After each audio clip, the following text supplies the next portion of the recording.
भारत रूस से तेल लेना बंद नहीं करेगा तो 50 नहीं, एक जीरो और लग जाएगा और 500% टैरिफ। तो प्लीज आप ये मत सोचना कि 500% टैरिफ लग गए हैं। ये अभी बातचीत चल रही है मीडिया में, ये बातचीत चल रही है अमेरिका के पॉलिटिकल सर्कल्स में। राष्ट्रपति ट्रंप जिस तरह के फैसले ले रहे हैं उससे तो ऐसा लग रहा है कि या तो उनका दिमागी संतुलन बिगड़ गया है या फिर वो अमेरिका को बर्बाद करने की कसम खा चुके हैं।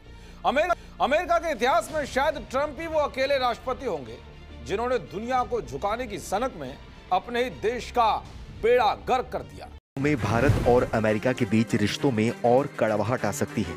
टैरिफ से लेकर व्यापार और अन्य क्षेत्रों में ट्रंप भारत विरोधी कदम उठा रहे हैं, जिसको देखते हुए कहा जा सकता है कि आने वाले दिनों में भारत अमेरिका के बीच रिश्ते और बिगड़ सकते हैं। सारी रीजन के अंदर इंडिया आइसोलेट हो गया है, सारी दुनिया में इंडिया आइसोलेट हो गया है। डोनाल्ड ट्रंप ने इनकी खिंचाई कर दी है। दे डोंट नो जनाब मोदी साहब, और उनको ट्रंप ने एक बार फिर धमकी दी है और धमकी। अमेरिकन टैरिफ क्या नाकाम हो गई हैं इस वजह से क्योंकि वो ये समझते हैं कि ये सिर्फ टैरिफ अमेरिका की तरफ से आई हैं।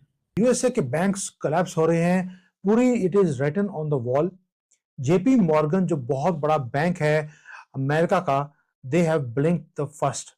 जिस काम की है जो हमारे मीडिया में कवर नहीं हुई है, जेपी मॉर्गन ने दुनिया भर का सिल्वर उसने खरीदना शुरू कर दिया।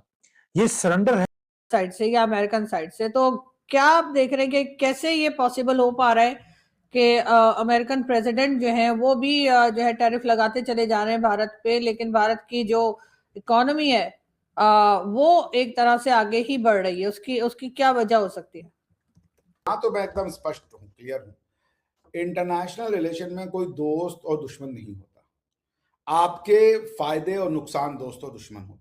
जो देश, खासतौर से ब्राजील, खासतौर से चीन, खासतौर से भारत, अगर ये बाज नहीं आए तेल खरीदने से तो इन तीनों कंट्रीज को हम लोग कोट अनकोट पनिश करेंगे। ट्रंप क्यों चढ़ा हुआ है? ये 500% टैरिफ की स्टोरी कहां से आ रही है? आप इसको सबके सामने अरे देखो हम कितने बड़े चैंपियन हैं, इंडिया का एम्बेसडर आया था। भारत में प्रेशर बढ़ेगा। जब भारत में प्रेशर बढ़ेगा फिर भारतीय सरकार बोलेगी यार तुझे 500 लगाने, तू 5000 लगा, खत्म कर यार। इनका ये कहना है कि यार देखो ये तो ग्रीनलैंड चाहता है। अब आप बोलेंगे मेजर साहब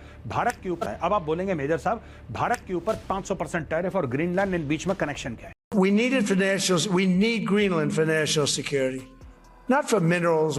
I know Donald Trump is a businessman, but Greenland is not a product. We're a people, and that should be taken very seriously, and that should be respected. दोस्तों, यहाँ पे मैं हूँ कमर सीमा उम्मीद, यहाँ पे एक बड़ा ही मखमसा सा पैदा हो गया है कि इंडिया की जो इकोनॉमिक ग्रोथ रेट है वो कह रहे हैं कि जनाब ऑफिशियल एंड प्राइवेट जो फोरकास्ट हैं, ठीक है, उनके मुताबिक जो है इंडिया की growth rate is expected to be at 7.4%। और इसमें मैं आपको क्या बता रहा हूँ, initial private and official forecast की बात बता रहा हूँ, ये इंडिया ने बताया है। और तो वो कह रहे हैं कि हमारे पास इकोनॉमिक रिजिलियंस है, आप हम पे बेशक टैरिफ लगा लें। अमेरिकन टैरिफ क्या नाकाम हो गई हैं इस वजह से क्योंकि वो ये समझते हैं कि ये सिर्फ टैरिफ अमेरिका की तरफ से आई हैं। That is the only reason. अगर ये बाकी यूरोपियन पार्टनर्स तो फ्री ट्रेड एग्रीमेंट कर रहे हैं ना। अब इकोनॉमी $4 ट्रिलियन की बन गई है। गो के इसमें से एक्सपर्ट्स ये कह रहे हैं कि 58% of all that economy is a domestic consumption. तो the problem is there is a domestic demand and government spending, there are two things, and that is what basically, ये मैं आपको बड़ी टेक्निकल बात बता रहा हूँ कि there 7.4% growth is because there is a domestic demand। और ये जो $4 ट्रिलियन है इसमें अगर 60% भी डोमेस्टिक डिमांड है, चाइना स्पेस दे रहा है ना। चाइना को पता है कि now is a time to work with India से काम करने का जो काम है, वक्त जो है वो अभी आया है। इंडिया को दो जो इंडिया चाहता है। एक तरफ से इंडिया चाइनीज को अमेरिका में सैंक्शंस हैं, टैरिफ्स लगे हुए हैं, लगे हुए हैं ना टैरिफ, तो उनके लिए मार्केट कौन सी खुलेगी? गो के इंडियन मार्केट अमेरिका जितनी बड़ी मार्केट तो नहीं है, ठीक है, लेकिन द पॉइंट स्टिल स्टेज कि पॉइंट तो फिर ये है ना, इजहार, लेकिन कब्जा करने की ख्वाहिश का इजहार डोनाल्ड ट्रंप पहले भी करते आए हैं और अब तो खुलकर कर रहे हैं इसका इजहार। लेकिन यूरोप और बरतानिया ये ऐसा लगता है कि इस वक्त वॉइसलेस हैं, म्यूटेड हैं, साइलेंट हैं।